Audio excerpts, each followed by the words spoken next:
Bismillahirrahmanirrahim. Alhamdulillah wassalatu wassalamu ala Rasulillah amma ba'd. Alhamdulillah hari ini hari Jumat yang penuh berkah. Video kali ini saya mau bertanya dengan Gemini soal topik yang lagi rame, yaitu desil. Apa itu desil? Kita perlu tahu. Kita bisa pakai AI untuk paham. Apa itu desil?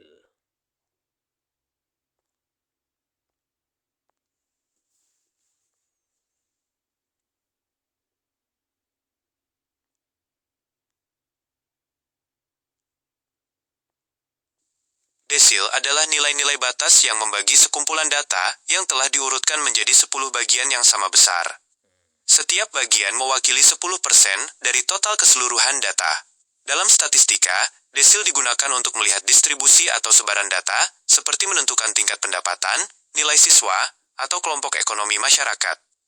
Pembagian desil, terdapat 9 nilai desil, yaitu D-1 hingga D-9.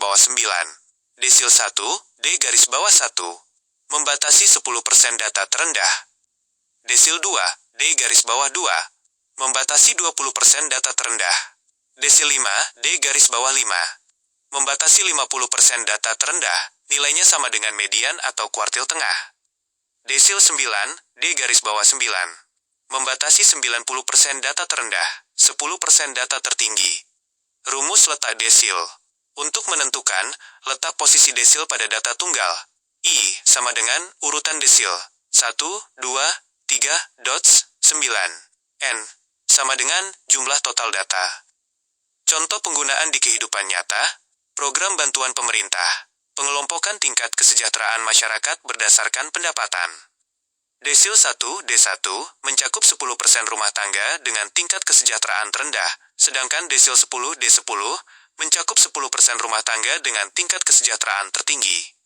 Pendidikan, menentukan batas pemeringkatan siswa untuk kelulusan atau penerimaan beasiswa. Jadi desil itu pengelompokan untuk menentukan ya siapa yang berhak dapat bantuan, siapa yang tidak. Sekarang saya tanya, standar penentuan ini berdasarkan perorangan atau per KK?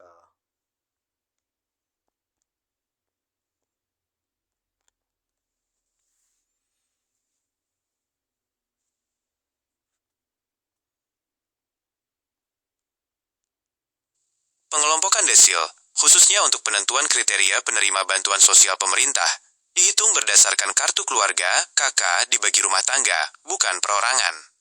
Perhitungan dilakukan berbasis keluarga, karena tingkat kesejahteraan diukur dari total pendapatan dan beban pengeluaran seluruh anggota keluarga dalam satu rumah tangga. Alasan utama berbasis KK, rumah tangga. Akumulasi pendapatan, jika dalam satu keluarga terdapat 3 orang yang bekerja, total penghasilan ketiganya dijumlahkan untuk menggambarkan kondisi ekonomi keluarga tersebut. Beban tanggungan, seseorang dengan gaji 3 juta rupiah yang tinggal sendiri akan memiliki tingkat kesejahteraan berbeda dibanding seseorang dengan gaji 3 juta rupiah yang harus membiayai 5 anggota keluarga. Aset dan fasilitas bersama, kepemilikan aset, seperti rumah, luas lantai, jenis lantai, serta kendaraan, dinilai secara kolektif sebagai satu unit tempat tinggal. Bagaimana data diolah? Meskipun pendataan di lapangan mengumpulkan informasi dari setiap individu anggota keluarga seperti status pekerjaan, usia, dan tingkat pendidikan, seluruh data tersebut diolah menggunakan metode statistik, proxy means testing, untuk menghasilkan satu skor tunggal kesejahteraan bagi KK tersebut. Skor inilah yang menentukan KK Anda masuk ke dalam kategori desil 1, desil 2, dan seterusnya.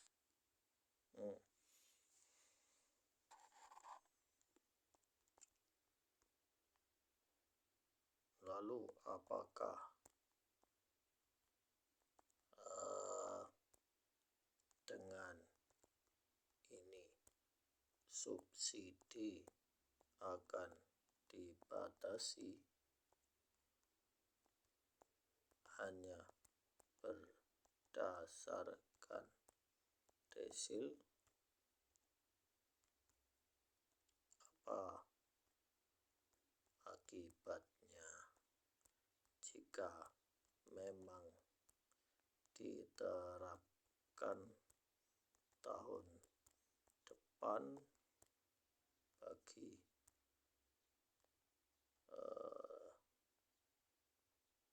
sosial rakyat sekarang?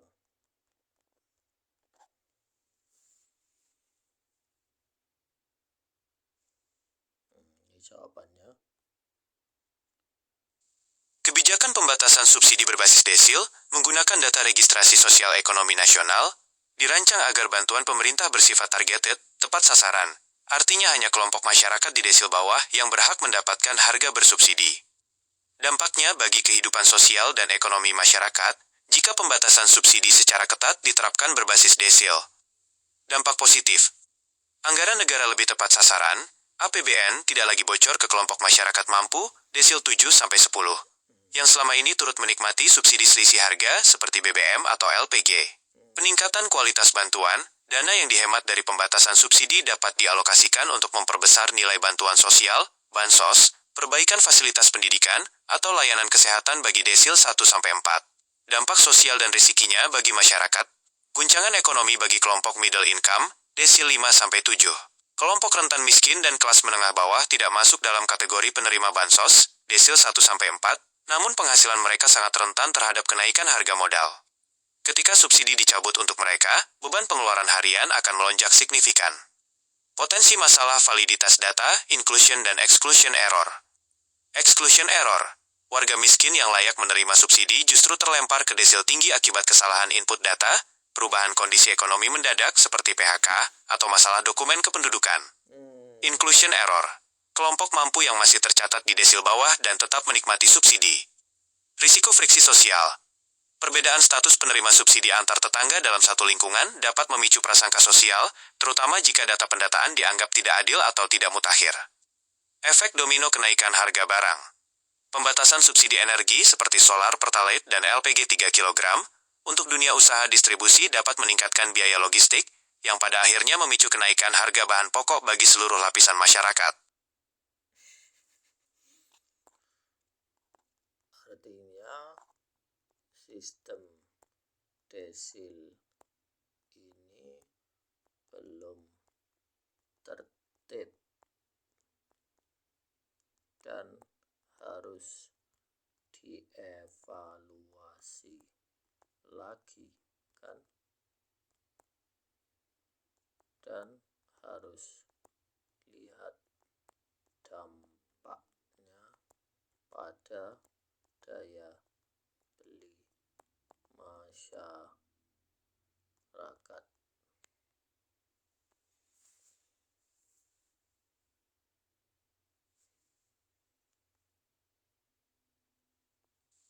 Ya, penilaian Anda sangat tepat. Penggunaan sistem desil secara kaku untuk penyaluran subsidi memang masih menghadapi tantangan ketertiban data di lapangan, sehingga evaluasi berkala dan pemantauan daya beli masyarakat menjadi hal yang mutlak dilakukan. Beberapa poin kritis yang membuat sistem desil perlu terus dievaluasi meliputi dinamika ekonomi yang cepat vs data yang statis. Kondisi ekonomi keluarga bisa berubah sewaktu-waktu akibat PHK, sakit berat, atau bencana. Jika pembaruan data, updating terlambat, warga yang tiba jatuh miskin akan tertahan di desil atas dan kehilangan hak subsidinya. Akurasi pendataan lapangan, keberhasilan sistem desil bergantung penuh pada indikator pendataan seperti kondisi rumah atau kepemilikan aset.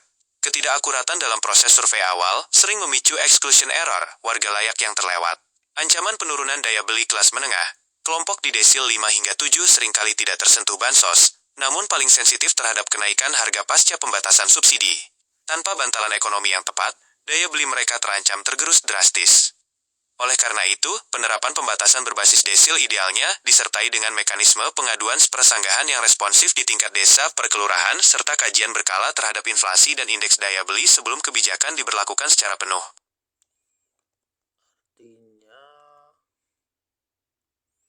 Berarti harus laporkan kalau ada perubahan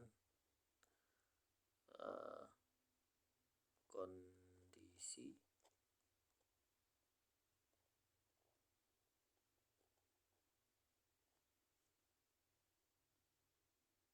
setiap kali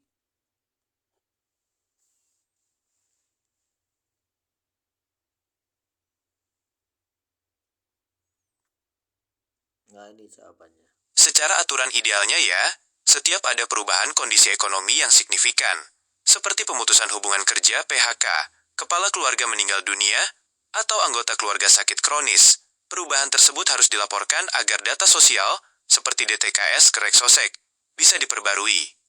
Namun, dalam prakteknya, mekanisme pelaporan tidak perlu dilakukan setiap kali ada perubahan kecil. Ketentuan pelaporan di lapangan dilakukan saat perubahan signifikan. Anda cukup melapor jika terjadi perubahan status kesejahteraan yang drastis dan memengaruhi kemampuan ekonomi keluarga secara keseluruhan. Mekanisme pelaporan dilakukan berjenjang melalui musyawarah desa dibagi musyawarah kelurahan, musdes muskel, melalui RT RW atau operator DTKS di kantor kelurahan bagi desa setempat. Proses verifikasi, laporan Anda tidak langsung mengubah nilai desil hari itu juga. Petugas akan melakukan verifikasi dan validasi ulang di lapangan sebelum data diusulkan ke kementerian terkait. Pembaruan berkala. Pemerintah umumnya melakukan sinkronisasi dan pembaruan data sistem secara periodik, biasanya bulanan atau triwulanan. Melaporkan perubahan kondisi secara aktif sangat penting, agar risiko exclusion error, terdepak dari bantuan padahal sedang membutuhkan, bisa diminimalkan. Artinya data desil sekarang itu misalnya 1, 2, 3, sampai 10 itu berdasarkan pengambilan data oleh pemerintah. Nah, kalau merasa membutuhkan atau memang belum mendapatkan haknya, maka harus lapor ke tingkat RT, RW, kemudian tingkat desa dan kelurahan. Karena sekarang datanya masih acak, belum 100% akurat. Mungkin orang itu hari ini dia sejahtera, nanti besok tiba-tiba berubah, ya, kan tidak tahu nasib manusia. Jadi sistem ini masih belum sempurna 100%, masih banyak kekurangan berarti atas dasar jawaban Gemini ini. Nanti kalian bisa pakai Gemini untuk tanya lebih lanjut. Sekian dari saya, semoga bermanfaat.